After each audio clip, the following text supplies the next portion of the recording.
তিনি বিজয়ীর বেশে প্রথমে বাংলাদেশের মানুষের কাছে আসেন নাই।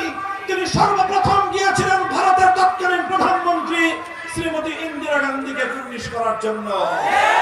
শেখ মুজিবুর রহমান সাহেবের প্লেন ঢাকায় ল্যান্ড করেছিল নয়াদিল্লিতে। তিনি বিজয়ীর বেশে প্রথমে বাংলাদেশের মানুষের কাছে আসেন নাই। তিনি সর্বপ্রথম গিয়েছিলেন ভারতের তৎকালীন প্রধানমন্ত্রী শ্রীমতী ইন্দিরা গান্ধীকে কুর্নিশ করার জন্য। আর তিনি সেখান থেকে নিয়ে আসলেন কি, শ্রীমতী ইন্দিরা গান্ধী ভারতের প্রধানমন্ত্রী শেখ মুজিবুর রহমান সাহেবকে একটা প্রেসক্রিপশন ধরিয়ে দিলেন। সেই প্রেসক্রিপশনের মাধ্যমে লেখা ছিল বাংলাদেশের আগামী দিনের সংবিধান কিভাবে রচিত হবে। বাংলাদেশের সংবিধানের মূল নীতিগুলো ভারতীয় প্রধানমন্ত্রী নির্ধারণ করে দিলেন। আর ভারতীয় সংবিধানের মূল নীতিগুলোকে বাংলাদেশের সংবিধানের মূল নীতিতে পরিণত করার মধ্য দিয়ে শেখ মুজিবুর রহমান সাহেব বাংলাদেশের স্বাধীনতাকে ভারত মাতার চরণ তলে তিনি বলি দিলেন।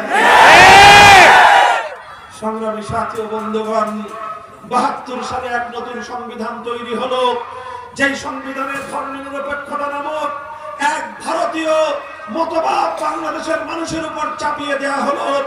৪৭ থেকে ৭১, ২৪ বছরের ৫২ ভাষা আন্দোলন, ৬৪-র যুক্ত ফ্রন্টের আন্দোলন, ৬৯-এর গণ অভ্যুত্থান, ৭০-এর নির্বাচন, ৭১-এর মুক্তিযুদ্ধ। কোন সময় আওয়ামী লীগ অথবা অন্য কোন রাজনৈতিক নেতা কর্মী দল কেউ কোনদিন বাংলাদেশের মানুষকে ধর্মনিরপেক্ষতার গল্প শোনায়নি।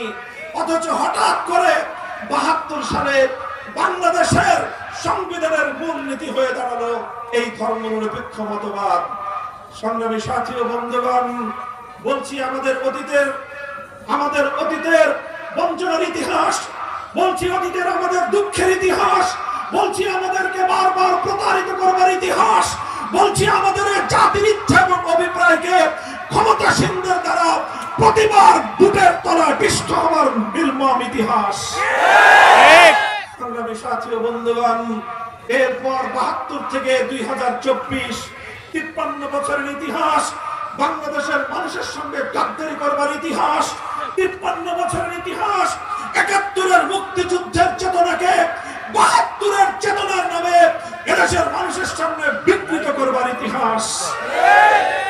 আমি বাকশালীরা ৭২ সালে নতুন এক ইতিহাস, নতুন এক চেতনা দাঁড় করায়। ৭২-এর সংবিধানের মধ্য দিয়ে বাংলাদেশের মানুষের হাজার বছরের ইচ্ছা এবং অভিপ্রায়কে ভারতীয় আধিপত্যবাদের সামনে তারা জলাঞ্জলি দেয়।